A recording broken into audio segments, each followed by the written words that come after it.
இன்றைக்கி நாம் திருவள்ளூர் மாவட்டம் பழவேற்காடு தீவில் லைட் ஹவுஸ் பக்கத்தில் இருக்கிற அருள்ஜோதி குருகுல பாடசாலைக்கு வந்திருக்கோம். இங்கே தமிழும் வள்ளலாரும் எனும் தலைப்பில் கண்காட்சி நடக்குது. அதை பார்க்கலாம்னு வந்திருக்கோம். வாங்க பார்க்கலாம். அன்பு கொண்ட உள்ளங்களே வாரே என்று மாடி பாடி இன்புறுவோம் உலகில். அன்பு கொண்ட உள்ளங்களே வாரே என்று மாடி பாடி இன்புறுவோம் உலகில். உண்மை வழிதனில் ஊக்கமாய் நடப்போம், திண்மை பெற்று திகழ்ந்திருப்போம்.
வணக்கம். என்னோட பேர் ஏகாட்சரம். இயற்கை அரண் சமூக நல அறக்கட்டளை நிறுவனர் பழவேற்காடு. நம்ம பழவேற்காட்டில் லைட் ஹவுஸில் ஒரு ஸ்கூல் ஒன்று இருக்குது, அருள்ஜோதி குருகுல பாடசாலை. அதில் நம்ம அருட்பிரகாச வள்ளலார் அவருடைய மணிமண்டபம் தான் இது. ரொம்ப அற்புதமாக அவருடைய வரலாறையே தொகுத்து கொடுத்துருக்காங்க. அவ்வளோ அழகாக இருக்குங்க இடம். அந்த பள்ளியில் ஒரு எக்ஸிபிஷன் வச்சுருக்காங்க, கண்காட்சி. அந்த கண்காட்சி பார்த்தா அறிவியல் சார்ந்து பல விஷயங்களை சார்ந்து கண்காட்சி இருப்பாங்க. தமிழுக்காக ஒரு கண்காட்சி வச்சுருக்காங்க. அதில் எல்லாமே இருக்குது. புறநானூறு, அகநானூறு, நம்ம தமிழ் பாரம்பரிய கோவில்கள், அந்த மாதிரி எல்லாமே இருக்குது. அந்த மாதிரி ஒரு கண்காட்சி நம்ம எல்லோரும் பார்க்கலாம். பழவேற்காடு மக்கள் இதை பார்க்குறது அவ்வளோ சிறப்பாக இருக்கும். இந்த மணிமண்டபத்தில் இருக்க வரலாற்று படங்கள், அதாவது ஒவ்வொரு படத்துலேயும் ஒவ்வொரு விஷயத்த சொல்லியிருக்கிறாங்க. அது ஒவ்வொரு விஷயமும் அவ்வளோ பெரிய நல்ல நன்னெறி கருத்துக்களாக இருக்குது. அப்புறம் இந்த எக்ஸிபிஷன் நம்ம பார்க்கும்போது ஒவ்வொரு இடத்துலையும் ஒரு ஸ்டூடெண்ட் அதை எக்ஸ்பிளைன் பண்ணுறாங்க. ஒரு திருக்குறள் சொல்கிறாங்க, அதுக்கான விளக்கம் சொல்கிறாங்க. அவங்களுடைய வாழ்க்கையில் அது ரொம்ப பயனுக்கு வரக்கூடிய ஒரு விஷயமாக கண்டிப்பாக அமையும். தஞ்சை பெரிய கோயிலை பார்த்த அந்த இடத்துல அவ்வளோ சிரமப்பட்டு செஞ்சுருக்காங்க. மீனாட்சி அம்மன் கோவில், மதுரை மீனாட்சி அம்மன் கோவில். அப்புறம் அதாவது தாவரங்கள், என்னென்ன தாவரங்கள் இருக்குது, அதனுடைய மருத்துவ குணங்கள் என்ன, அது மாதிரி வரிசையாக எல்லாமே அவ்வளோ அழகாக பண்ணியிருந்தாங்க. இதை தொகுத்து இந்த நிகழ்ச்சியை வழங்கி வர இந்த ஆசிரியர்களுக்கும் இந்த மாணவர்களுக்கும் இந்த ஸ்கூலோட கரஸ்பாண்டன்ட் அவங்களுக்கும் எல்லாருக்கும் நாங்கள் நன்றியை தெரிவிச்சுக்கிறோம். வாழ்த்துக்கள். வாழ்க வளமுடன். அன்புடன் இயற்கை அரண் சமூக நல அறக்கட்டளை. நன்றி.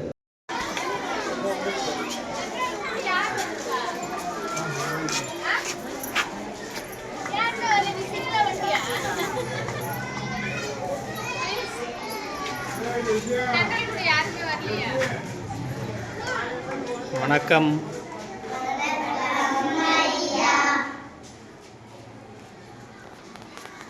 இதில் என்ன சொல்ல போகிறோம்? யார் எக்ஸ்பிளைன் பண்ணுறா? திருக்குறள். ஒழுக்கத்தின் எதுவர் மேன்மை, இழுக்கத்தின் எதுவர் எதப்பலி. விளக்கம். நல்ல நடத்தினால் உயர்வு ஏற்படும், இல்லையில் இழிவான பலி சேரும். நன்றி. திருக்குறள். ஒழுக்கம் வெப்பம் தரலாம், ஒழுக்கம் முதிலும் மோகப்படும். விளக்கம். ஒருவர் துயில் தற்கொலையை அந்த ஒருவரை வீடை விட மேலானதாக போற்றப்படுகிறது.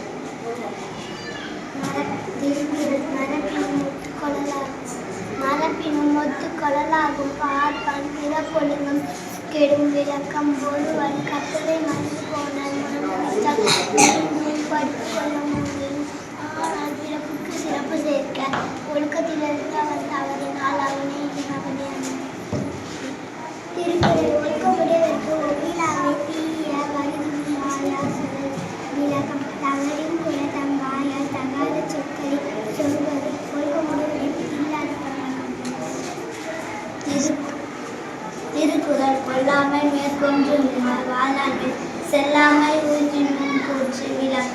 கொலை செய்யாமலே வாழ்வில் அறநெறியாக கொண்டவர்களின் பெருமை இயன்று சாகுகிற உயிரை பறிக்க தயங்கி நிற்கும் என்று.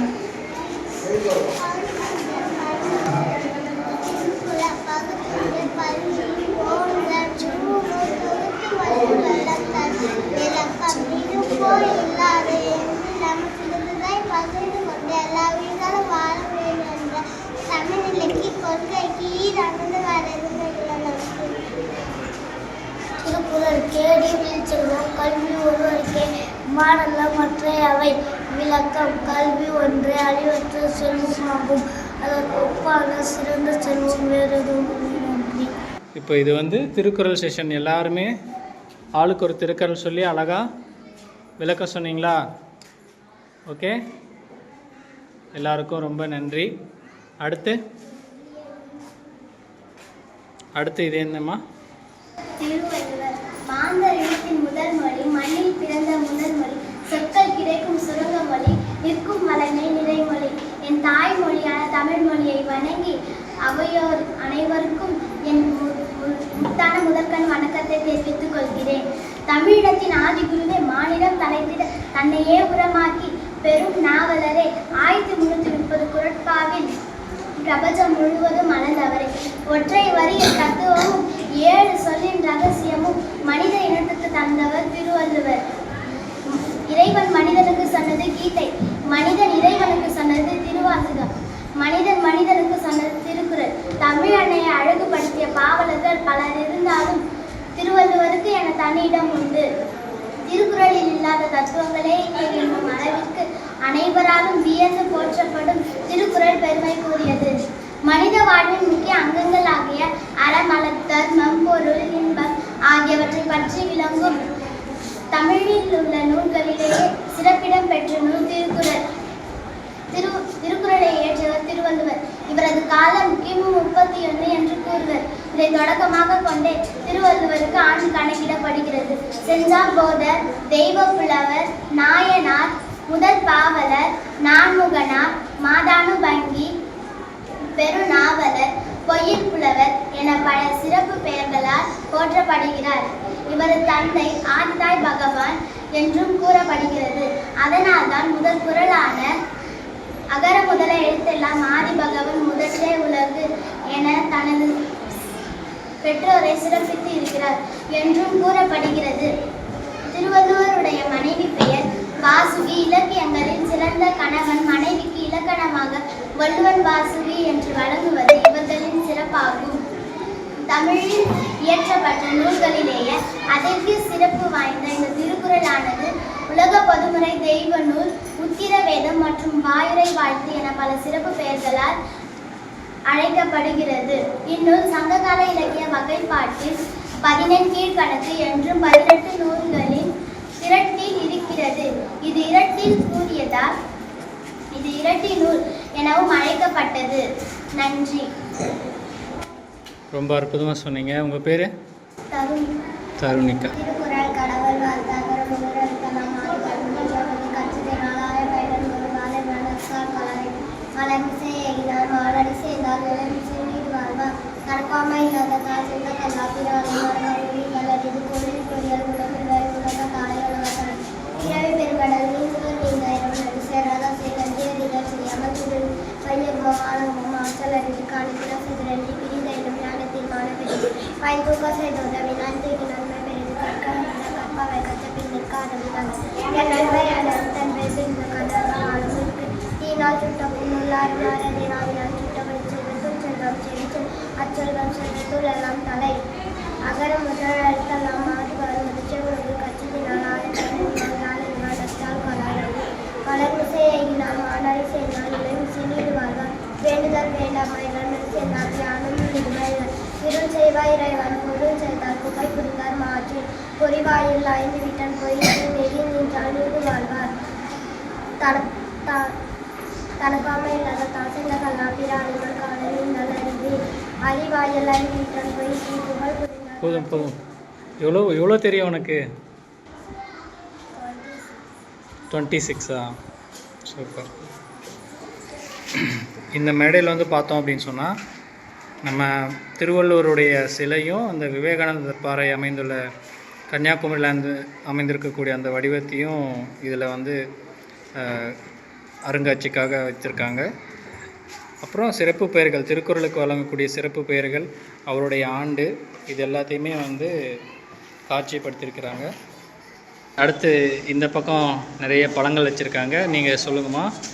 தமிழ்நாட்டில் விளைகின்ற காய்கறிகள், பழங்கள்: மாம்பழம், கொய்யா, பழப்பழம், மோரழை, நாவல்பழம், வாழைப்பழம், பப்பாளி, தர்பூசணி. காய்கறிகள்: சுரைக்காய், பூசணிக்காய், கத்திரிக்காய், காராமணி, பீர்க்கங்காய், வெண்டைக்காய், பாவற்காய், சுண்டைக்காய், அவரைக்காய், புடலங்காய். நன்றி. நன்றி. இதில் உனக்கு பிடிச்ச காய் எது? வெண்டைக்காய் பிடிக்குமா? பழத்தில் மாம்பழம் தான் பிடிக்குமா? நாவல் பழம் ரொம்ப நல்லது, நல்லா சாப்பிடுங்க. ரொம்ப நன்றி. இதில் அழகாக வந்து தமிழ்நாட்டில் விளையக்கூடிய காய்கறிகளையும் அதையும் வந்து காட்சிப்படுத்தியிருக்காங்க. அதுக்கு அடுத்ததாக சொல் விளையாட்டுன்னு சொல்லிட்டு ஒரு குழந்தை அழகாக இருக்கிறாரு. இது 4 எழுத்தில் முடியும் சொற்கள், அப்புறம் இந்த மாதிரியெல்லாம் கொஞ்சம் குயிஸ் கொஸ்டின் மாதிரி வச்சுருக்காரு. சொல்லுங்கப்பா. இல்லை சொல்லுங்கள். சொல் விளையாட்டு. ஓகே. இதில் எல்லாத்துலேயும் எழுத்தெல்லாம் மாறி மாறி இருக்குது, அதை கரெக்டாக சொல்லணும். கரெக்டாக? மெழுகுவர்த்தி கரெக்டா? ஓகே. இது வந்து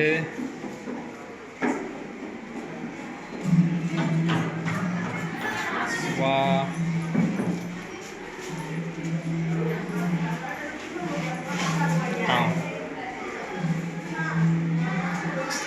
ரூ து. ஓகே.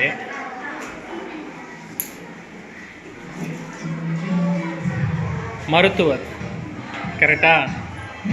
வா, நல்லது. ஓகே. இது தீயணைப்பு கரெக்டாக இருக்கா? ஓகே. அடுத்து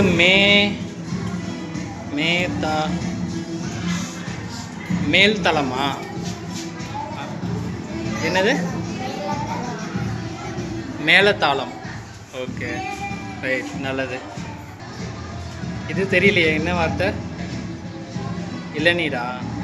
ஓகே. இந்த மாதிரியான சொல் விளையாட்டில் வந்து நம்மளுடைய மூளை செயல்திறனுக்கு வந்து நம்ம நிறைய யோசிக்க வேண்டியது இருக்கும். அதனால் மூளையுடைய செயல்திறன் வந்து ரொம்ப அதிகமாகும். இது நம்மளுடைய தமிழ் மரபில் வந்து பெரும்பாலும் இருக்கக்கூடிய ஒன்று தான். அது இன்றைய அளவில் நம்ம நிறைய அதை பயன்படுத்துறதை மறந்துட்டோம். அது நினைவு கூட்டும் வகையில் இந்த சொல் விளையாட்டை வந்து காட்சிப்படுத்தியிருக்காங்க. ரொம்ப அற்புதமாக இருக்குது. திருவள்ளுவர். நீங்கள்?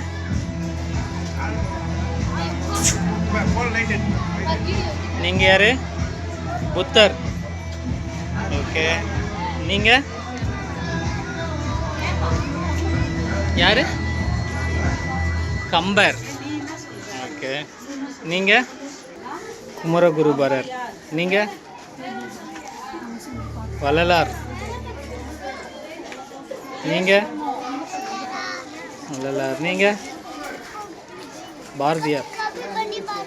மகாகவி பாரதியார். சூப்பர். நீங்கள்? வால்மீகி. நீங்கள்? ஔவையார். ரொம்ப அழகாக இருக்கீங்க. உங்கள் பேர்? காரி. கரெக்டாக இருக்குது. நீங்கள்? சேரன். உங்கள் பேர்? கல்வில் லோரி. அடுத்ததாக இந்த அறையில் வந்து பார்த்தோம்னா தமிழர்களுடைய பாரம்பரியமான விஷயங்கள்லாம் வச்சுருக்காங்க. முதல்ல வந்து மூலிகை செடிகள். இதில் நீங்கள் சொல்லுங்கப்பா, எந்த செடிகளை பற்றி பேசுகிறீங்க? மருள் ஊமத்தை. ஓகே, அதை பற்றி சொல்கிறீங்களா? சொல்லுங்கள். ஊமத்தை தமிழகத்தில் உள்ள எல்லா மாவட்டங்களிலும் சாலை ஓரங்களில் தரிசு நிலங்கள் விளைகிறது. ஊமத்தை, ஊமத்தான், எள்ளுமத்தை, காட்டுமத்தை ஆகிய பெயர்களில் உண்டு. ஊமத்தை ரெடியான பசுமையான முட்கள் அடர்ந்ததாக இலை காய்கள் நீங்கள் அம்மன் பச்சரிசி அம்மான் பச்சரிசி. இலைகளை எடுத்து சிறிது பூண்டு சின்ன வெங்காயம் செய்து வதக்கி சுவையானக செய்து சாப்பிட்டு மலர்ச்சிகள் நீங்கும். மேலும் உடலின் சுட்டை தணிக்கை குரல் கொப்புளங்கள் வீக்கங்கள் இருந்தால் அம்மன் பச்சரிசி இலைகள் அரைத்து தன் மீது பற்றுப்படால் கொப்புளங்கள் வீக்கங்கள் குணமாகும். நன்றி. நல்லது. அடுத்து வந்து ரணக்கல்லி வச்சுருக்காங்க. நீங்கள் சுடக்க தக்காளி பற்றி பேசுகிறீங்களா? சொல்லுங்கள். சொடக்கு தக்காளி வலி நிவாரணியாகும். கட்டிகளை போக்கும் தன்மை கொண்டாகும். சிறுநீர் பெருக்கியாகவும் விளங்குகிறது. அதை விட முக்கியம் புற்றுநோய்க்கு மருந்தாக பயன்படுகிறது. உடல் வலி மூட்டு வலி உள்ளிட்ட பிரச்சனைகள் குணமாக தேவையான பொருட்கள் சொடக்கு தக்காளி செடியின் இலை மஞ்சள் சேர்ந்து போடலாம். அடுத்ததாக வந்து இங்கே துத்தி இலை துத்தி செடி வச்சுருக்காங்க. அடுத்து முடக்கத்தான் தும்பை. நீங்கள் என்ன பற்றி பேசுகிறீங்க? தும்பை செடியா? தும்பை செடியில் பெருந்துண்மை சிறுதுண்மை கருதுண்மை மலை தும்பை காசு தும்பை என பல வகைகள் உண்டு. தும்பை புஷ்டம் உண்டாக்குவதாகவும் சளியை அகற்றுவதாகவும் மண்மிக்கையாகவும் பயன்படுகிறது. ஒற்றை தலைவலி தலைவாரம் மண்டையில் நீர் கொண்டு கொள்ளும் இரும்பல் போன்ற பிரச்சனைகளையும் தீர்க்க வல்லது. நன்றி. அடுத்ததாக வந்து கற்றாழை முசுமுசுக்கையெல்லாம் இருக்குது. சொல்லுங்கள். அல்லல் பெருமான் கூறக்கூடிய 5 யானை வீடுகளில் முசுமுசுக்கை ஒரு முக்கிய பங்கு வகிக்கிறது. முசுமுசுக்கை இலைகள் சொர தனியுடன் இருக்கும். காபா நோய்கள் கப்பலிக்காரம் செய்யக்கூடிய சக்தி வாய்ந்த மூலிகளில் இந்த முசுமுசுக்கை தான். இந்த இலை நுரையீரல் பாதுகாவலன் என்று வள்ளல் பெருமான் கூறுகிறார். காசாவுடைய உழவர்கள் அடிக்கடி உணவை கீரியை சேர்த்துக்கொள்ளலாம். கூடியது ஆஸ்துமா சைனஸ் பாதிப்பு இருப்பவர்கள் தடுக்க உதவுகிறது. நோய் தீவிரமாகாமல் உதவுகிறது. துரித உணவுகள் உண்ணாமல் உடலுக்கு ஆரோக்கியம் தரும் வள்ளல் பெருமான் கூறிய ஞான மூலிகளை சாப்பிட்டால் உடல் வளர்ச்சி அடையும். நன்றி. ரொம்ப நன்றி. சூப்பராக சொன்னீங்க. நீங்கள் எல்லாருமே இந்த மூலிகை செடிலாம் சொன்னீங்க. இது எல்லாமே நம்ம உடம்புக்கு ரொம்ப பயன் கொடுக்கக்கூடியது. அதனால் நம்ம எல்லாருமே இதை சாப்பிடணும். ரொம்ப அழகாக இது எல்லாமே காட்சிப்படுத்தியிருக்காங்க இன்றைக்கி. அதுக்கப்புறம் அடுத்த ஒரு மேசையில் போனோன்னா வள்ளலார் கூறிய ஞான மூலிகைன்னு சொல்லிட்டு அதை காட்சிப்படுத்தியிருக்கிறாங்க. அதில் வந்து சொல்லுங்கள். கரிசலாங்கண்ணி இருக்குது, பெருமான் சொல்ல வல்லாரை, அதுக்கப்புறம் தூதுவளை, பொன்னாங்கண்ணி, இதெல்லாமே காட்சிப்படுத்தியிருக்காங்க. துளசியும் இருக்குது. நீங்கள் எதை பற்றி சொல்கிறீங்க? கரிசலாங்கண்ணி சொல்லுங்கள். கரிசாலை என்று பெயர் கொண்ட ஒரு தெய்வீக மூலிகை செடி என்று வள்ளல் பெருமான் கூறுகிறார். இதனை பொடியாக செய்து தினந்தோறும் பயன்படுத்துவதால் பித்தம் மற்றும் கபத்தை வெளியேற்றி உடம்பை நீதிக்க செய்யும். நாம் தினமும் புற உடம்பை சுத்தம் செய்ய குளிப்பது போல் உள் உறுப்புகளை சுத்தம் செய்ய கரிசாலை பயன்படுத்த வேண்டும்.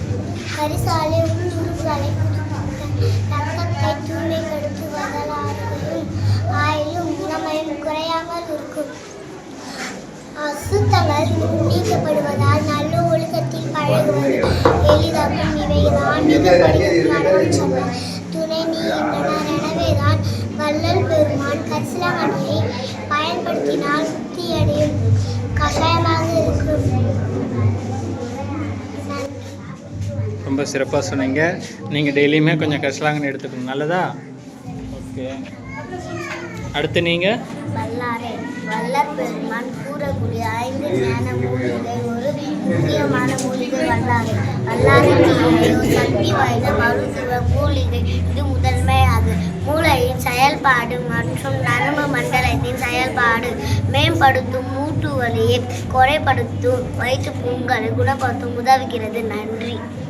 ரொம்ப நன்றி. தலைவலி நிவாரணி துளசி இலைகள் காய்ச்சல் மருந்தாயன. துளசி இலைகள் பூச்சிக்கடிக்கு மருந்தாயன. நீங்கள் எதை எக்ஸ்பிளைன் பண்ண போகிறீங்க? தூதுவளை எண்ணெய் ஓட்டங்களை நிறுத்தி மாணவருக்கு வலிக்குறுக்கும் ஒரு மூலிகை தான் இது தூதுவளை.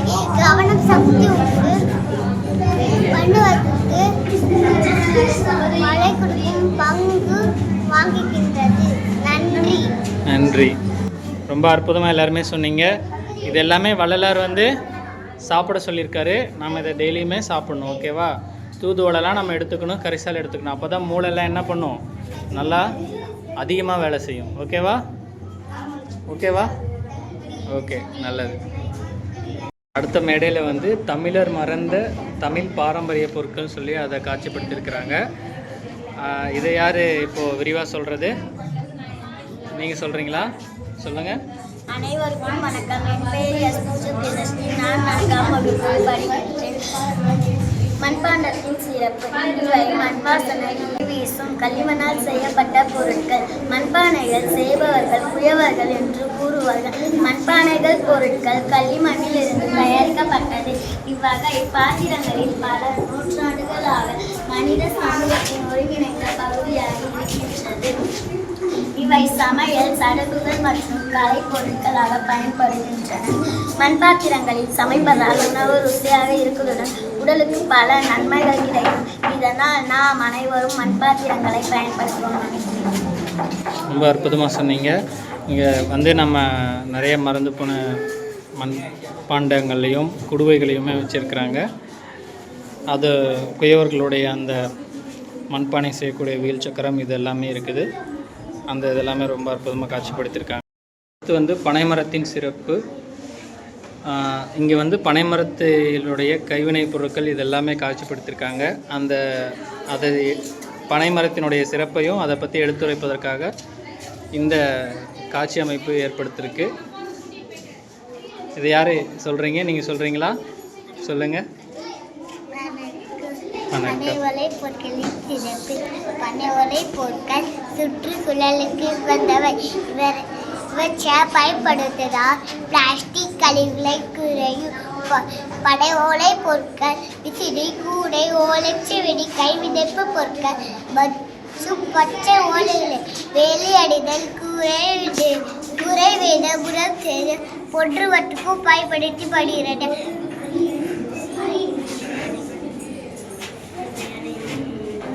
இவை அனைத்து வக்கும் தன்மை கொண்டவை. இவைகளே பனைகளை பொருட்கள். நன்றி. ரொம்ப சூப்பராக சொன்னீங்க. இதில் வந்து பனையோலை மரத்தினுடைய என்னென்ன பண்ணலாம் அப்படிங்கிற அந்த பொருட்களுடைய இது விவரங்களை பட்டியலிட்டிருக்காங்க. அடுத்து பனை மரத்துலேருந்து கிடைக்கக்கூடிய உணவுப் பொருட்களையும் பட்டியலிட்டிருக்காங்க. அதை பற்றி யார் சொல்கிறீங்க? நீங்கள் சொல்கிறீங்களா? சொல்லுங்கள். வணக்கம். பனை மரம் சிறப்பு. பனை மரம் பல வகைகளை பயன்படுகிறது. இது தமிழ்நாட்டின் மாநில மரமாகும். பனை மரத்திலிருந்து பல பொருட்கள் தயாரிக்கப்படுகின்றன. பனை மரத்தின் இலைகள், தட்டு, கூடை, விசிறி போன்றவை செய்யப்படுகிறது. பனை மரத்திலிருந்து கிடைக்கும் உணவுப் பொருட்கள் நுங்கு, பனங்கிழங்கு, பதநீர், பனைவெல்லம், கருப்பட்டி, பனை ஓலைகள், உரை, வேயாவும் கைவினை பொருட்கள். பனை மரத்திலிருந்து குறுக்கு, பனை கருக்கு, பனை பால் போன்றவை மருத்துவ பயன்களவும் பயன்படுகிறது. சுற்றுச்சூழலுக்கு பாதுகாப்புக்கு உதவுகிறது. பனை மரங்கள் பறவைகளுக்கு மற்றும் உயிரினங்களுக்கு பயன்படுகிறது. வெள்ளம், புயல் வருவதை உணர்ந்திட குறிக்கவும் பயன்படுகிறது. இது தமிழ்நாட்டின் இவைகளே பனை மரத்தின் சிறப்பு. நன்றி. ரொம்ப சிறப்பாக சொன்னீங்க. எல்லாமே ரொம்ப இருப்பாங்க. ஆனால் நீங்கள் இதில் உங்களுக்கு எது பிடிச்சிருக்கு? இதில் எது பிடிச்சிருக்கு உங்களுக்கு? எல்லாமே பிடிச்சிருக்கா? ரொம்ப சிறப்பு. இவ்வளவும் குழந்தைங்க ரொம்ப அற்புதமாக சொன்னாங்க. அவர்களுக்கும் அவங்களை இவ்வளவும் சொல்லிக் கொடுத்து இதில் ஏற்பாடு பண்ண ஆசிரியர் பெருமக்களுக்கும் நம்ம நன்றியை தெரிவிச்சுக்கலாம். இந்த காட்சி அமைப்பு ரொம்ப சிறப்பாக இருந்தது. அடுத்தபடியாக நெசவு இயந்திரம். நம்ம தமிழர்களுடைய நெசவு முறையை, பழங்கால நெசவு முறையையும் அதை பற்றி விளக்கிறதுக்காக அற்புதமாக நம்மளுடைய பெயர் என்னப்பா? ராகுல் ரமேஷ் இருக்கிறாங்க.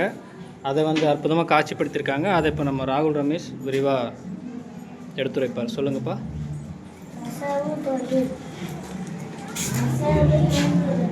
பழங்கால நெசவு முறை. கைத்தறி நெசவு தொழில் என்பது நூல்களை நெசவு செய்து துணிகளை உருவாக்கும் பாரம்பரிய தொழில். இவை சேலம், கோவை, ஈரோடு மற்றும் கரூர் ஆகிய நகர்கள் கைத்தறி நெசவுக்கும் அதை சார்ந்த வண்டி பாட்டும் புகழ் பெற்றவை ஆகும். நன்றி. அடுத்த ஒரு மேடையில் பார்த்தோம்னா படம் பார்த்து பழமொழி கண்டுபிடித்தல் அப்படின்னு சொல்லியிருக்காங்க. இது வந்து நம்ம முன்னாடி விடுகதைன்னு சொல்லுவாங்க. ஆக்சுவலாக விடுகதை அப்படிங்கிற ஒரு மரபு நம்ம தமிழர்கிட்ட இருந்தது. அது வந்து இப்போது காலப்போக்கில் நிறைய பயன்பாட்டில் இல்லை. அதை ஞாபகப்படுத்தும் விதமாக இந்த பழமொழி வந்து இருக்குது. இதை நம்ம கேட்போம் என்ன சொல்கிறாருன்ட்டு. இதை நம்ம என்ன பண்ணணும் இப்போது? நீங்கள் கண்டுபிடிக்கணும், நான் வந்து அதுக்கு மீனிங். நான் கண்டுபிடிக்கணும், நீங்கள் அதுக்கு அர்த்தம் சொல்லுவீங்க. ஓகே, இதில் ஏதாவது ஒரு படத்தை நம்ம பார்த்து கண்டுபிடிப்போம். ஓகே, இது வந்து கடிகாரம் நேரம் பொன் போன்றதா? காலம் பொன் போன்றது. ஓகே, இப்போ அதுக்கு நான் பொருள் சொல்லுங்கள். காலம் பொன் போன்றது. ஒரு நிமிஷத்தையும் நம்ம பயன்படுற மாதிரி பார்த்துக்கணும். ஒவ்வொரு நிமிஷத்தையும் நம்ம பயன்படுற மாதிரி பார்த்துக்கணும். அதுக்கப்புறம் இது சிறுதுளி பெருவெள்ளமா? கரெக்டா? ஓகே. சிறுதுளி பெருவெள்ளம் சிறிய முயற்சியால் பெருவிளைவை ஏற்படுத்தலாம். ரொம்ப சிறப்பாக சொன்னீங்க. ஆக்சுவலாக இந்த மரபு வந்து நம்மளுடைய தமிழர்கள்கிட்ட இருந்தது. இப்போ நம்ம அதை நிறைய கொஞ்சம் மறந்துட்டோம். இது மூலிமா நிறைய யோசிக்கக்கூடிய திறனையும் மூளையுடைய செயல்திறனையுமே நம்ம வந்து அதிகப்படுத்த முடியும். அது ரொம்ப அற்புதமாக இந்த குழந்தைங்க எடுத்து நமக்கு சொல்லியிருக்கிறாங்க. அது இந்த ஒரு மேடையில் வந்து அதை காட்சிப்படுத்தியிருக்கிறாங்க. ரொம்ப சிறப்பு. ரொம்ப நன்றிங்கப்பா. நன்றி. அடுத்ததாக நம்ம இன்னொரு அறைக்கு வந்திருக்கோம். அந்த அறையில் என்ன இருக்குதுன்னு நம்ம பார்ப்போம்.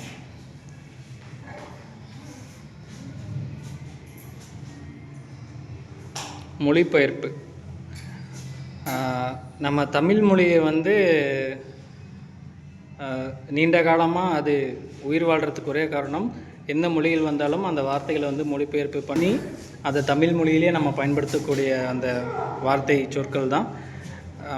அதை வந்து இங்கே காட்சிப்படுத்தியிருக்கிறாங்க. நம்ம பயன்படுத்தக்கூடிய அன்றாட பொருட்களுக்கும் அதுக்கான தமிழ் சொற்களும் இங்கே காட்சிப்படுத்தியிருக்கு. இங்கே நம்ம யூஸ் பண்ணக்கூடிய அந்த ரவுட்டருக்கு வந்து புலனம் அப்படிங்கிறது புதுசாக இருக்குது நம்ம தெரிஞ்சுக்கக்கூடிய வகையில். அதுக்கப்புறம் கிவி பழத்துக்கு பசலைப்பழம். அதுக்கப்புறமேட்டு பார்த்தோம்னா ஸ்மார்ட் ஃபோனுக்கு திறன் பேசின்னு ஒன்று புதுசாக மொழிபெயர்த்திருக்காங்க. அதுவுமே ரொம்ப சிறப்பாக இருக்குது. அதுக்கப்புறம் நம்ம வீட்டில் யூஸ் பண்ணக்கூடிய கேமரா, அந்த சிசிடிவி கேமரான்னு சொல்லுவோம், அதுக்கு வந்து மறைக்காணி அப்படிங்கிற ஒரு சொல் புதுசாக இருக்குது. நம்ம அதுவுமே இங்கே தெரிஞ்சிக்க முடியுது. ரொம்ப அற்புதமாக இதை காட்சிப்படுத்தியிருக்காங்க. நம்ம இதை விரிவாக எடுத்துரைத்த நம்மளுடைய இந்த அற்புதமான குழந்தைக்கு நம்ம நன்றி தெரிவிச்சுக்கலாம். அடுத்த ஒரு நபரை நம்ம பார்ப்போம். நூலகத்தை பற்றி சொல்கிறதுக்காக ரொம்ப அற்புதமாக வெயிட் பண்ணிகிட்ருக்காரு. சொல்லுங்கள். வணக்கம், நான் 3ஆம் வகுப்பு படிக்கின்றேன். நூலகம் என்பது புத்தகங்கள், வாழைத்தாள்கள், பதிர்கைகள் மற்றும் புது நூலகங்கள், ஓவியம், படிப்புகள் நூல்கள், குழந்தைகள் பாடல்கள் நூல்கள், பிற ஆவணங்களை சேகரித்து பாதுகாப்பு பயன்களுக்கு வழங்கும் ஒரு இடமாகும். கல்வி மற்றும் ஆராய்ச்சிக்கு உதவுகிறது. புத்தகங்கள் மற்றும் பிற ஆவணங்களை பாதுகாக்கும் பொழுது மக்களுக்கு வச்சிப்பை வசதிகளை காணப்படுகின்றன. ஆகஸ்ட் 12 நூலக தினமாக கொண்டாடப்படும். நூலகத்தில் உள்ள வசகர் வட்டம் மூலமாக நூலக தினத்தன்று குழந்தைகளுக்கு இக்கான போட்டிகளும் நூலகத்தில் உள்ள நடத்தப்படுகின்றன. நன்றி. நூலகத்தை பற்றி ரொம்ப விரிவாக சொன்னீங்க. உங்களுக்கு ரொம்ப நன்றி. அந்த நூலகத்தை பற்றி ஒரு காட்சியும் அமைப்பும் இங்கே இருக்குது, ரொம்ப சிறப்பாக. அதுக்கு அடுத்ததாக நம்ம வள்ளல் பெருமான் சொன்ன மனுநீதி சோழனுடைய அந்த மனுமுறை கண்ட வாசகத்தை வந்து காட்சிப்படுத்தியிருக்காங்க ரொம்ப தத்ரூபமாக. அந்த பசுமாடு வந்து மணி அடிக்கிற மாதிரியான காட்சி அமைப்பும், தன்னுடைய மகன் மேலே மனுநீதி சோழன் தேரக்கூடிய காட்சி அமைப்புமே இங்கே ரொம்ப சிறப்பாக இருக்குது. அதாவது தமிழுக்குன்னு சொல்லும்போது மனுநீதி சோழனுடைய கதையை சொல்லுவாங்க, அது இங்கே காட்சிப்படுத்தியிருக்கிறாங்க. குழந்தைகளுக்கு வள்ளலார் சொல்ல வந்த முக்கிய கருத்து யாதெனிலே உயிர்கள் இடத்தில் ஒரே பாதகத்தை சமமாக கொள்ள வேண்டும் என்ற நீதியை மிகவும் விரிவாக எடுத்து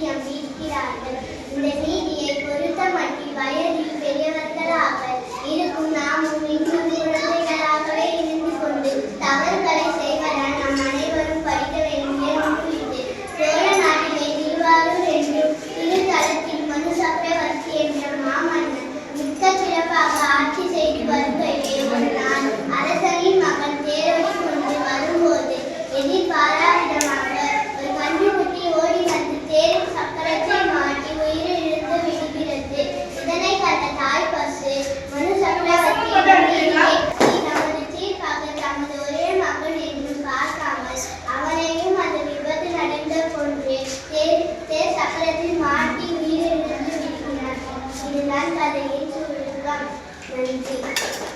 தமிழில் இருக்கக்கூடிய இலக்கண பகுதியில் ஒருமை பன்மைன்னு நம்ம பார்த்துருக்கோம். அதை பற்றி விரிவாக எடுத்துரைக்கிறதுக்கு நம்மளுடைய குழந்தை வெயிட் பண்ணுறாரு. சொல்லுங்கப்பா.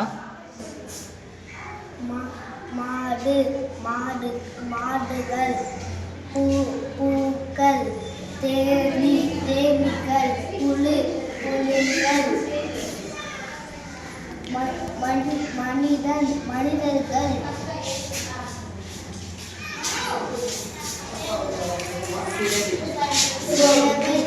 சிறகைகள், குடைகள்,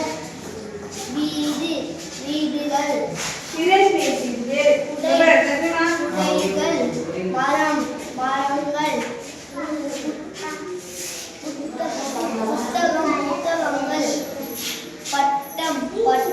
நன்றி. ரொம்ப அற்புதமாக சொன்னீங்க. இங்கே வந்து அழகாக அந்த ஒருமை பன்மைக்கு வித்தியாசத்தை காமிச்சிருக்காங்க. ஒருமையில் இருக்கிறது எல்லாமே பிரித்து ஒரு கோடிட்டு காமிச்சிருக்காங்க. பன்மையில் இருக்கிறது எல்லாமே தனியாக காமிச்சிருக்காங்க. ரொம்ப அற்புதமாக இருக்குது. ரொம்ப தமிழில் இருக்கக்கூடிய இலக்கண பகுதியை வந்து காட்சிப்படுத்தியிருக்கிறாங்க. இதை ஏற்பாடு செய்த முயற்சி செய்த ஆசிரியர்களுக்கும் குழந்தைகளுக்கும் ரொம்ப மிக்க நன்றி.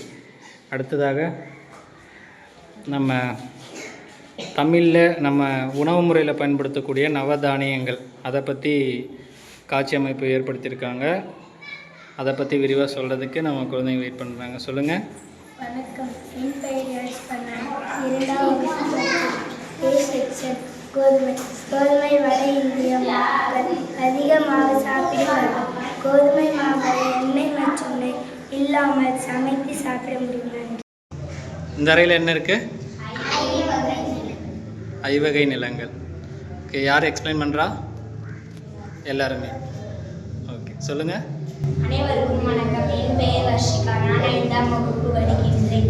தமிழ் இலக்கணத்தில் ஐந்திணை என்பது குறிஞ்சி, முல்லை, மருதம், நெய்தல், பாலை என 5ஆக பிரிக்கப்படுகிறது. வணக்கம். என் பெயர் மோகனப்பிரியா. நான் 5ஆம் வகுப்பு படிக்கின்றேன். குறிஞ்சி திணை என்பது மலை சார்ந்த இடங்களின் குறிப்பு. மேற்கு, கிழக்கு, காற்றாடி, மலைகள், மலர், நீலகிரி, ஆனைமலை போன்ற பகுதிகளில் அனைத்தும் தமிழ்நாட்டில் குறிஞ்சி நில பகுதியாக இருக்கின்றன. இவர்களுடைய தெய்வம் முருகன். மக்கள் குரவன், குலத்தியார் உணவு, மலையில் விளையும் நெல், விலங்கு, புலி, கரடி, சிங்கம்.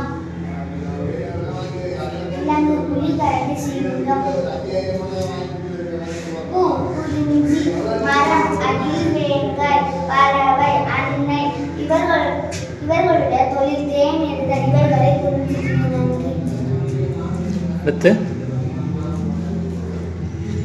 அனைவருக்கும் வணக்கம். என் பெயர் கிருத்திகா. நான் 5ஆம் வகுப்பு படிக்கின்றேன். குறிஞ்சி திணை என்பது காடுகளிலும் காடு சேர்ந்த இடங்களையும் குறிக்கும் செம்மண் நிறைந்திருக்கிறார்.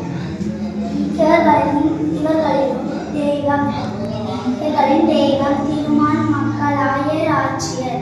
உணவு வரகு, சமை, விலங்கு, முயல்மான், பூ, முல்லை, பறவை, காற்று, கோழி, உயிர், தொழில், ஏறு, தழுதல். இதுவே முல்லை நிலம். நன்றி. அனைவருக்கும் வணக்கம். என் பெயர் வர்ஷிகா. நான் 5ஆம் வகுப்பு படிக்கின்றேன். மருதம் திணை வயலும் வயல் சார்ந்த பகுதிகளிலும். தெய்வம் இந்திரன். மக்கள் உழவர். உணவு செந்நெல், விலங்கு எருமை, ஆடு, மாடு. பறவை கோழி, நாரை. மரம் காஞ்சி, மருதம். பூ தாமரை. மீன் மனைக்கிணறு. தொழில் நெல் விளைத்தல். நன்றி. நெய்தல் நிலம். கடலும் கடல் சேர்ந்த விலங்குகளும். தெய்வம் வருணன். பூ தாழைப்பூ. மக்கள் பரதர், பரத்தியர். மரம் முல்லை, புன்னை மரம். தொழில் உப்பு விளைத்தல். அனைவருக்கும் வணக்கம். என் பெயர் ஜெயேஷ். நான் 2ஆம் வகுப்பு படிக்கின்றேன். பாலைத்திணை என்பது குறிஞ்சி திணை மற்றும் முல்லை திணை ஆகிய 2 நிலைத்திணைகளுக்கும் இடையில் அமைந்த பாலகத்தை குறிக்கும். குறிஞ்சி முல்லை எனும் 2 நிலைத்திணைகளுக்கும் இடையில் அமைந்த பழக்கம் இல்லாமல் இரண்டும் கலந்து காணப்படும். வெப்பமுள்ள பகுதிகள் அதர சார்ந்த இடங்களும் பலரும் தெய்வம் கற்றவை மக்கள் இடமற்ற உணவு கனவு செய்வதால் உணவு கிடைக்கும்போது வலிமை இடத்தை ஆடை பூ குதவம் பாதிதி மதம் இழுப்பை பாலை பறவை புதா பருத்து தொழில் படிப்பது செய்த. நன்றி. நன்றி, ரொம்ப அழகாக சொல்லுங்கள். இந்த ஐவகை நிலங்களும் திருநெல்வேலி மாவட்டத்தில் உள்ளது. திருநெல்வேலி மாவட்டத்தில் உள்ள களக்காடு, மணிமுத்தாறு, பாபாநாசம் போன்ற மலைப்பகுதிகள் குறிஞ்சி திணைக்குள் வருகிறது. அதனை ஒட்டியுள்ள காடுகள் அனைத்தும் முல்லை திணைக்குள் வருகிறது. தாமிரபரணி ஆற்றின் மூலம் பாசனம் பெறுவாய் பகுதிகளான சேரன், மகாதேவி, அம்பாசமுத்திரம், சுத்தமல்லி, கலிடக்குறிச்சி ஆகிய பகுதிகள் மருதம் திணைக்குள் வரும். உவரி, குட்டங்குளங்குளம் ஆகிய பகுதிகள் நெய்தல் திணைக்குள் வரும். வறண்ட நிலங்களை கொண்ட பரப்படி, ராதபுரம், சாத்தான்குளம் ஆகிய பகுதிகள் பாலை திணைக்குள் வருகிறது. இவைகள் அனைத்தின் சிறப்புகளையும் திருநெல்வேலி பெறுகிறது. இவையே ஐவகை நிலங்கள். நன்றி. ரொம்ப சூப்பராக சொன்னீங்க. இது எல்லாமே லைவாக வந்து ஒரு நிஜமாக இருக்கிற மாதிரியே எல்லாமே காட்சிப்படுத்தியிருக்கிறாங்க. கீழே வந்து பார்த்தோம்னா மருதமில் வயல் சார்ந்த இடமும் சரி, இங்கே காடுகள் சார்ந்த இடமும் சரி, அங்கே நெய்தலில் ஒரு திமிங்கலம் வந்து உள்ளார அது வெளியே வந்து நீந்தி போகிற மாதிரியான ஒரு அற்புதமான ஒரு காட்சியும், இந்த இடத்துல மலைகளுக்கான ஒரு காட்சியுமே ரொம்ப சிறப்பாக இருக்குது. அதே மாதிரி இந்த 5 நிலங்க பகுதிகளையுமே வந்து நம்ம காட்சிப்படுத்துகிற விதமாக வந்து கோலத்தில் வந்து தமிழ்நாட்டில் அதை வந்து பிரித்து காமிச்சிருக்காங்க ரொம்ப அற்புதமாக. குறிஞ்சி, முல்லை, மருதம், பாலை, நெய்தல் அப்படிங்கிறத அதுக்கு வண்ண வடிவத்தில் அவங்க வந்து பிரித்து ரொம்ப அழகாக அதை கோலமிட்டு காமிச்சிருக்கிறாங்க. ஒவ்வொரு ஆசிரியர்களுடைய முயற்சியும் குழந்தைகளுடைய முயற்சியும் ரொம்ப அற்புதமாக இருக்குது. இதில் இந்த காக்கி நிறம் இருக்கு இல்லைங்களா, காவி நிறம், அது எதை குறிக்குது? மலைகளை குறிக்குது. அதுக்கப்புறம் இந்த பச்சை, வெள்ளை லைட் பச்சை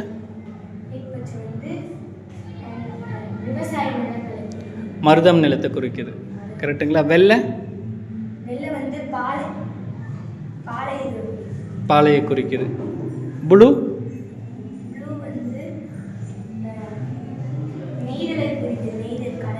கடலை குறிக்குது. அப்போ கலர் ஒவ்வொரு இதுக்கும் வண்ணம் வடிவத்திலையுமே வந்து வேறுபாடு காமிச்சு ரொம்ப அற்புதமாக விளக்கியிருக்கிறாங்க. இந்த அற்புதமான குழந்தைகள் அனைவருக்கும் ரொம்ப மிக்க நன்றியை தெரிவிச்சுக்கலாம். எல்லாருக்கும் ரொம்ப நன்றி.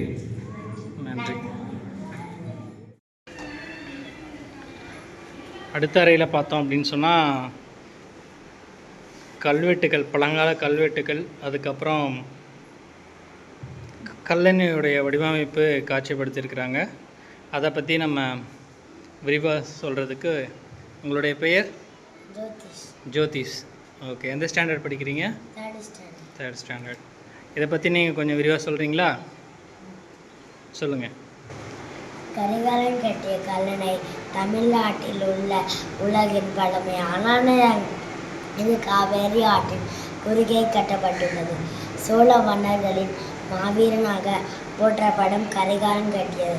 தமிழர்களின் நீர் மேலாண்மை குறித்த அடையாளம் கல்லணையின் நீளம் 1080 அடி, அகலம் 66 அடி, உயரம் 12 அடியாகும்.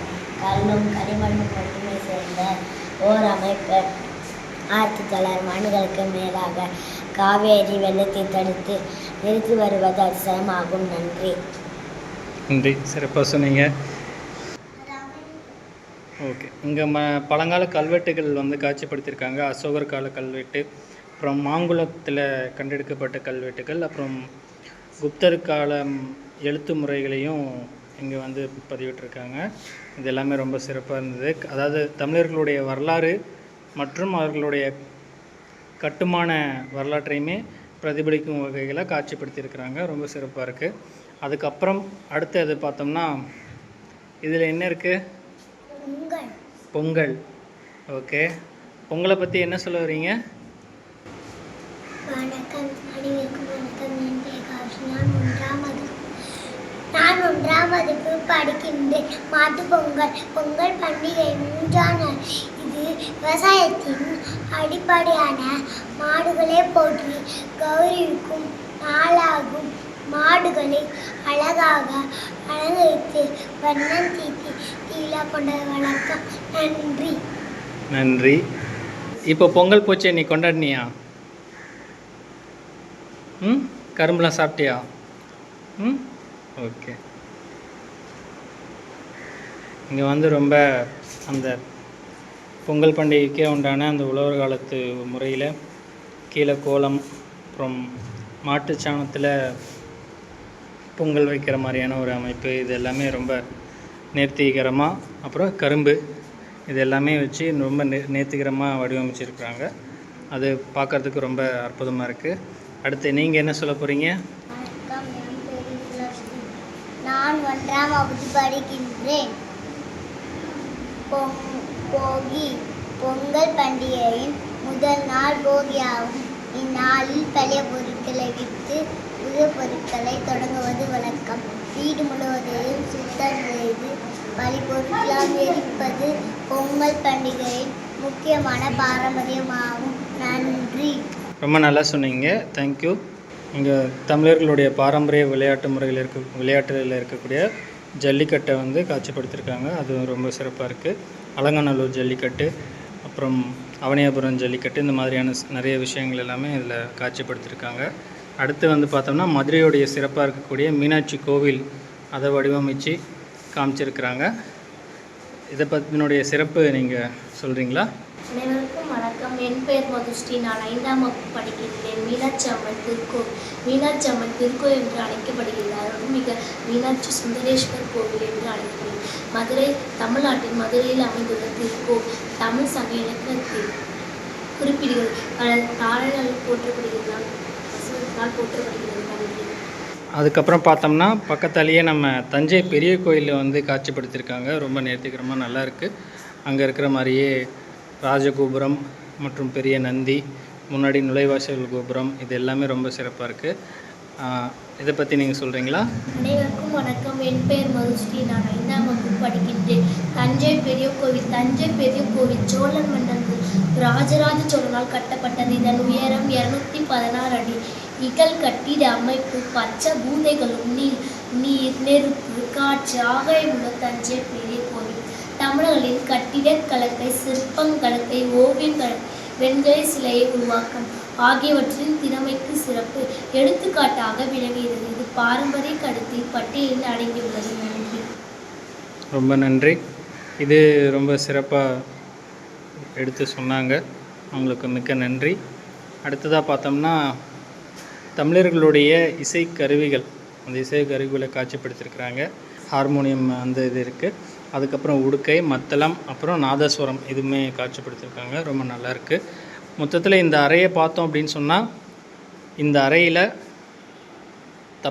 தமிழர்களுடைய கட்டிடக்கலை மற்றும் பாரம்பரிய விளையாட்டு, அதுக்கப்புறம் பாரம்பரிய பண்டிகைகள் மற்றும் பாரம்பரிய தமிழர்களுடைய கட்டுமானத்தை வெளிப்படுத்தும் வகையில் கட்டுமானத்துக்கு உதாரணமாக இருக்கக்கூடிய கல்லணை, இது எல்லாமே வந்து காட்சிப்படுத்தியிருக்காங்க. மொத்தமாகவே இந்த அறையில் வந்து ரொம்ப சிறப்பாக இருக்குது. தமிழுக்காக நிறைய விஷயங்களை வந்து மக்களுக்காக காட்சிப்படுத்தி அதை குழந்தைகளுக்கும் அதை நினைவுபடுத்தி எல்லாருக்கும் பயன்படும் வகையில் இந்த ஒரு அறை அமைந்திருக்கு. மிக்க நன்றி அனைவருக்கும். இது வரைக்கும் நம்ம தமிழ் சார்ந்து இருக்கக்கூடிய அருங்காட்சியை பார்த்தோம். நம்ம அதுக்கப்புறம் இப்போது வள்ளலாருக்கான விஷயங்கள் வச்சுருக்கிறது எல்லாமே நம்ம பார்க்க போகிறோம். அதில் பார்த்திங்கன்னா முன்னாடி ஒரு குடிசை வீடு மாதிரி வச்சுருக்காங்க. இது என்ன அப்படின்னா, நம்ம அருள்ஜோதி அண்ணா ஆலயம் பழவேற்காடு அருள்ஜோதி குருகுல பாடசாலையை குறிப்பிடும் வகையில் இதை வடிவமைச்சிருக்கிறாங்க. 2002 நம்ம அருள்ஜோதி அண்ணா ஆலய நிறுவனர் திரு சதீஷ்ராஜ் அடிகளார் அவர்களால் பழவேற்காட்டில் உருவாக்கப்பட்டது தான் இந்த அருள்ஜோதி குருகுல பாடசாலை. அப்போது ஒரு 20 குழந்தைகளோடு கொண்டு இந்த குருகுலம் வந்து ஆரம்பிக்கப்பட்டது. அப்போது வந்து இந்த மாதிரியான ஒரு ஷெட்டு போட்டு மேலே கொட்டாவோடு தான் ஆரம்பிக்கப்பட்டது. அதை நினைவு கூறும் வகையில் இதை வந்து வடிவமைச்சிருக்கிறாங்க. அதுக்கப்புறம் அப்படியே நம்ம வந்து போனோம்னு சொன்னால் திரு சத்யஸ்ராஜ் அடிகளார் ஐயா அவர்களுடைய மணிமண்டபம் இருக்குது. வள்ளல் பெருமானுடைய அருங்காட்சியகம் அது வந்து அங்கே தான் வச்சுருக்குறாங்க.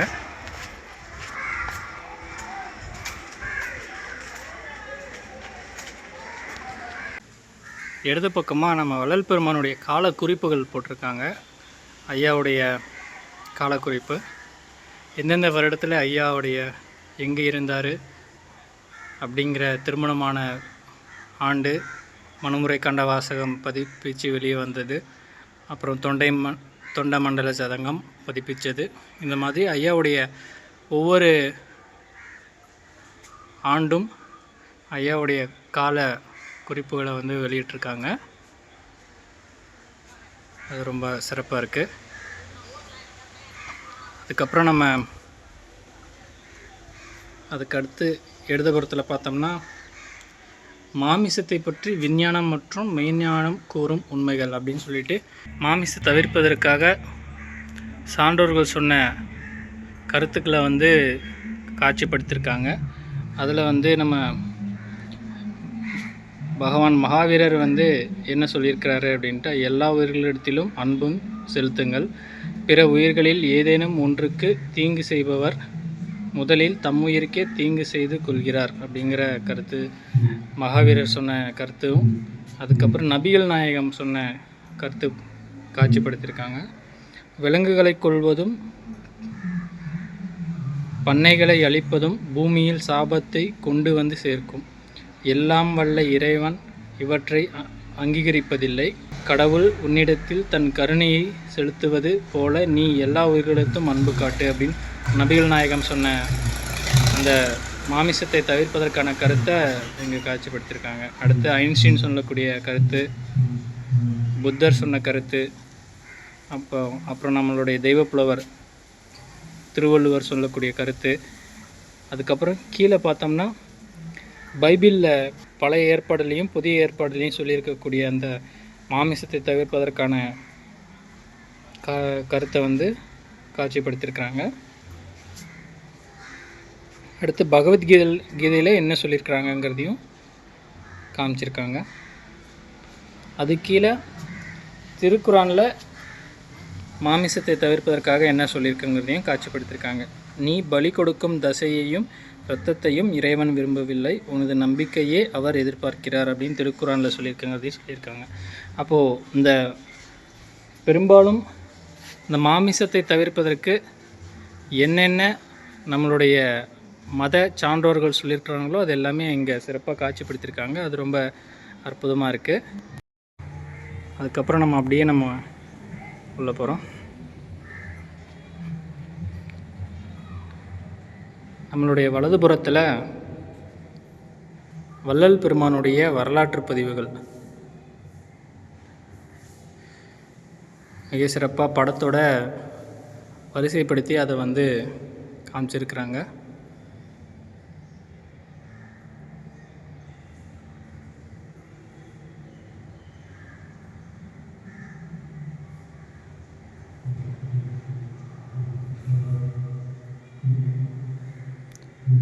அதுக்கப்புறம் நம்ம வள்ளல் பெருமானால் இயற்றப்பட்ட பாடல்களும் உரைநடை புத்தகங்களும் அதுவுமே காட்சிப்படுத்தியிருக்காங்க. அதில் உரைநடை புத்தகம் நம்ம வள்ளல் பெருமானுடைய கைப்பட எழுதிய அகவல் குறிப்புமே அது காட்சிப்படுத்தியிருக்காங்க.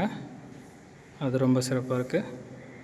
அதுக்கப்புறம் அப்படியே நம்மளுடைய இடதுபுறத்தில் பார்த்திங்கன்னா நம்ம வள்ளல் பெருமானுடைய பிறந்த மருதூர்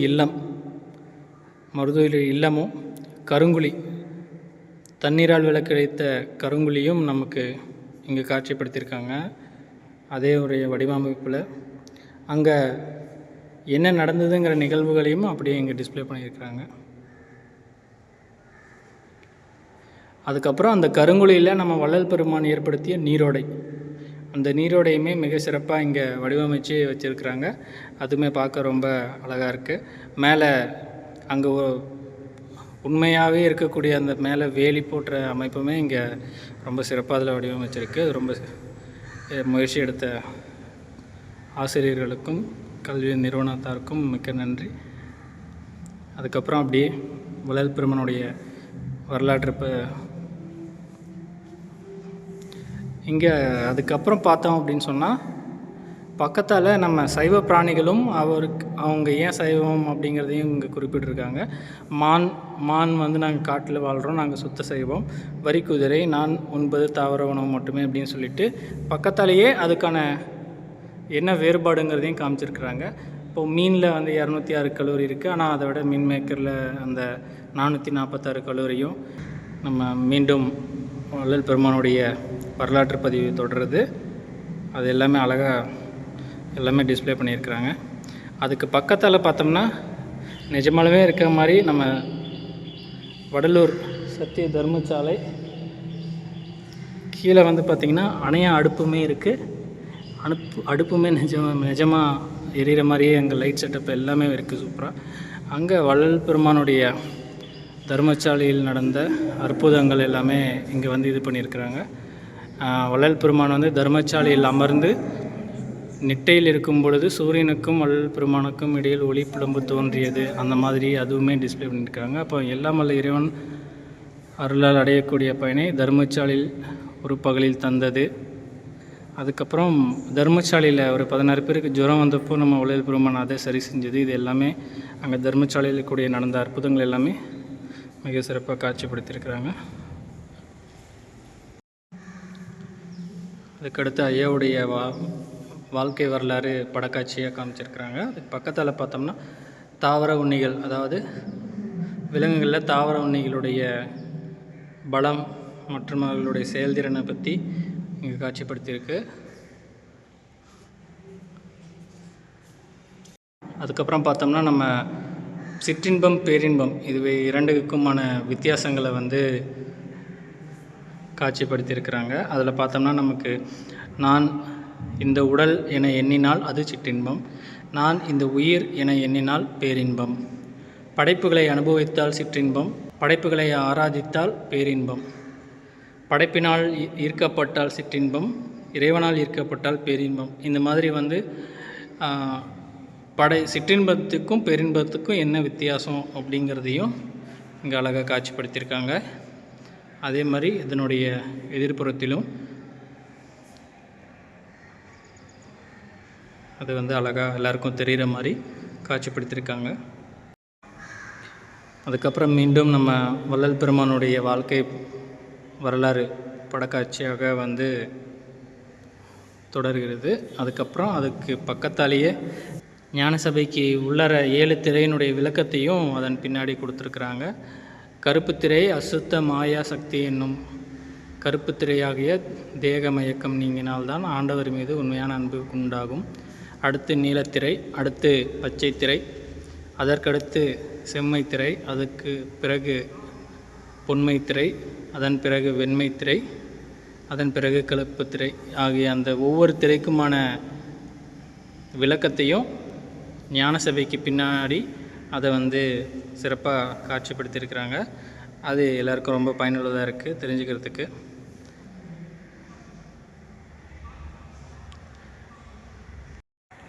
அதுக்கப்புறம் மீண்டும் வள்ளல் பெருமானுடைய வாழ்க்கை படக்குறிப்பு அதுவுமே டிஸ்பிளே ஆகுது. அதுக்கு பக்கத்தில் பார்த்தோம்னா அதிகமாக நம்ம மாமிசத்தில் தான் நிறைய கலோரி இருக்குது, நிறைய ஆற்றல் இருக்குது அப்படின்னு சொல்லுவாங்க மாமிசம் சாப்பிட்றவங்க. ஆனால் அதை வந்து இங்கே அதை வந்து வேறுபாட்டை வந்து காமிச்சிருக்கிறாங்க. எதில் அதிகமான உண்மையாலுமே கலோரிகள் நிறைய இருக்குது அப்படின்னு சொல்லிட்டு. ப்ரக்கோலின்னு சொல்கிறதுல வந்து 85 கலோரியும், இப்போ இறால் சாப்பிட்றவங்கக்கிட்ட 60 கலோரியும், இதுக்கு ரெண்டுலேயும் எது அதிகமாக இருக்குது அப்படிங்கிறத காட்சிப்படுத்தியிருக்கிறாங்க. அதே மாதிரி அதற்கு கீழே வந்து இந்த நம்ம இறைச்சி சாப்பிட்றதில் 165 கலோரியும், நம்ம நவதானியங்கள் தானிய வகைகள் எடுத்துக்கிறதுல வந்து 340 கலோரியும் இருக்குது அப்படிங்கிறதையும் அதுவுமே வந்து நமக்கு காட்சிப்படுத்தி வேறுபடுத்தி காட்டுறாங்க. அது ரொம்ப சிறப்பாக இருக்குது. அதுக்கப்புறம் மீண்டும் விலங்கினங்களில் தாவர உண்ணிகளும் அவற்றிற்கு இருக்கக்கூடிய ஆற்றல்களையும் எடுத்து சொல்கிற மாதிரியான ஒரு காட்சிப்படுத்து அது ரொம்ப சிறப்பாக இருக்குது. அந்த விலங்குடைய விலங்கினுடைய உருவத்தையும் எல்லாமே காமிச்சு ரொம்ப நல்லா இருக்குது. என்னை போல் யாரும் கிடையாது, என்னுடைய நீண்ட கழுத்தினால் உயரமான மரங்களில் உள்ள இலைகளையும் சுலபமாக சாப்பிட்டு நான் சுத்த செய்வோம் அப்படிங்கிற மாதிரியும். அடுத்து யானை, நாங்கள் பலசாலிகள் தூய்மையானவர்கள், நாங்கள் தாவர உணவையே உண்கிறோம். அப்போ யானையுடைய பலத்துக்கு ஈடு இல்லை, ஆனால் அந்த யானை வந்து தாவர உண்ணி அப்படிங்கிற மாதிரி மென்ஷன் பண்ணி அதை காமிச்சிருக்கிறாங்க.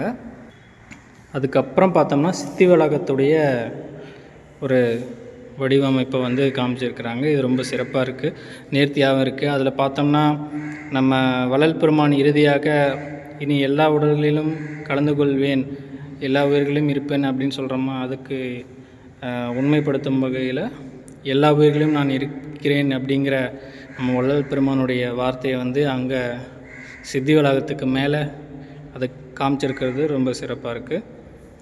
அதுக்கு பின்னாடி பெருமான் வந்து நிறுவிய சாலைகளை வந்து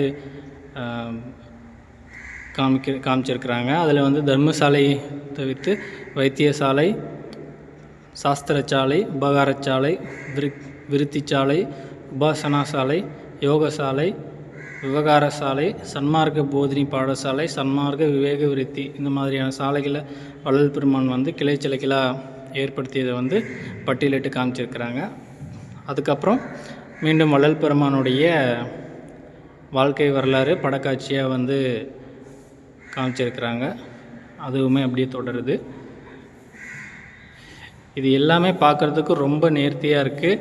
வரக்கூடிய அன்பர்கள் வள்ளல் பெருமானை பற்றி முழுசாக தெரிஞ்சுக்கிறதுக்கு ரொம்ப பயனுள்ளதாக இருக்குது. இன்றைக்கி ரொம்ப சிறப்பாக இருந்தது. நிறைய அன்பர்கள் வந்து பார்த்து ரொம்ப நிறைய விஷயங்கள் தெரிஞ்சுக்கிறதுக்கு ஒரு வாய்ப்பாக இருந்தது. தமிழோடு சேர்த்து வள்ளல் பெருமானும், இந்த இரண்டும் எவ்வளவு நமக்கு முக்கியங்கிறத இந்த தமிழும் வள்ளலாருங்கிற ஒரு அருங்காட்சி ரொம்ப பயனுள்ளதாக இருந்தது. அதை ஏற்படுத்திய அருள்ஜோதி குருகுல பாடசாலை தாளாளர் தனலட்சுமி அம்மா அவர்களுக்கும், இவ்வளவு முயற்சி எடுத்து இவற்றையெல்லாம் செய்து மக்களுக்கு வெளிப்படுத்தும் வகையில் உழைத்த ஆசிரியர் பெருமக்களுக்கும் குழந்தை செல்வங்களுக்கும் எல்லோருக்கும் நாம் அனைவரும் மிக்க நன்றியையும் வாழ்த்துக்களையும் தெரிவித்துக் கொள்வோம்.